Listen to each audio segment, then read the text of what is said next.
Coach, congratulations, 2015 Man of the Year. It's a big award. What was your reaction?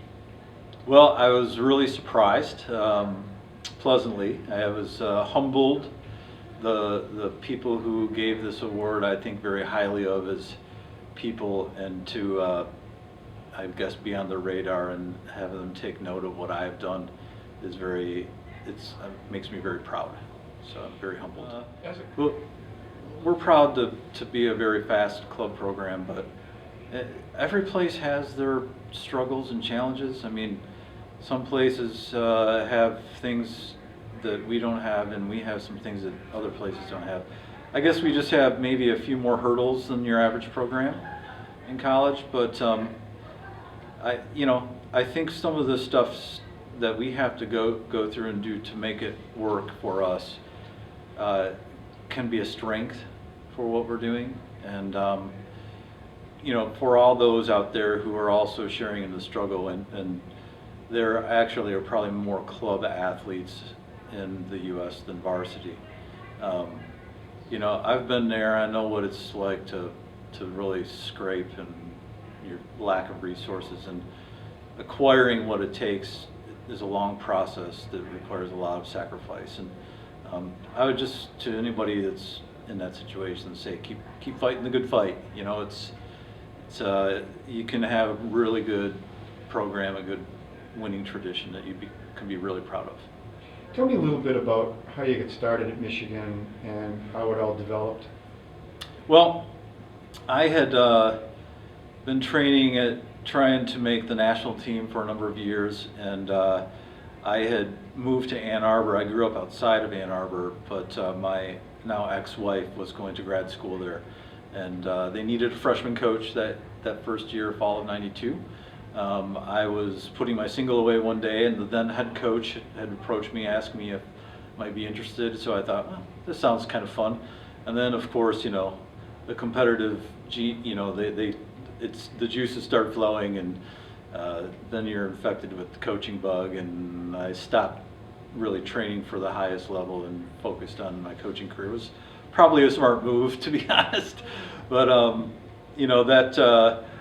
initially the situation, I would say, at Michigan was a little more evolved than other club programs at the time, and I was fortunate to come into a group of people who already had some pretty high goals.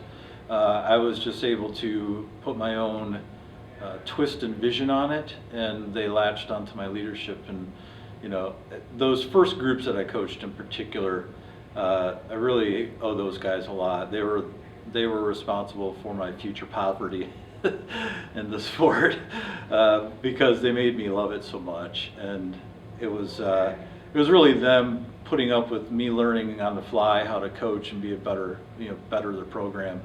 But it was reciprocal. I mean, I know that they felt like it was a great experience for them. So it just kind of started from there. And at one point, I just started demanding more of the program and painting a vision of being in a higher place, and just kind of snowballed in a good way. What's it like to build a club program? What are the challenges that you face that an Ivy League school does not? Well, I think the number one thing is the commitment of the athletes to be excellent. Most people, I think, they get into this club mentality of the woe is me, we're just a club, and they kind of have this crutch that comes from their attitude. And so getting the kids to commit at the right level, and building that gradually so that the effects of growth are not too fast so that people are falling down on their faces, but at a good solid growth. And so they get to a point where they just become the student athlete as opposed to a club participant. And getting them to identify in that way is probably the biggest challenge at first, to view themselves differently.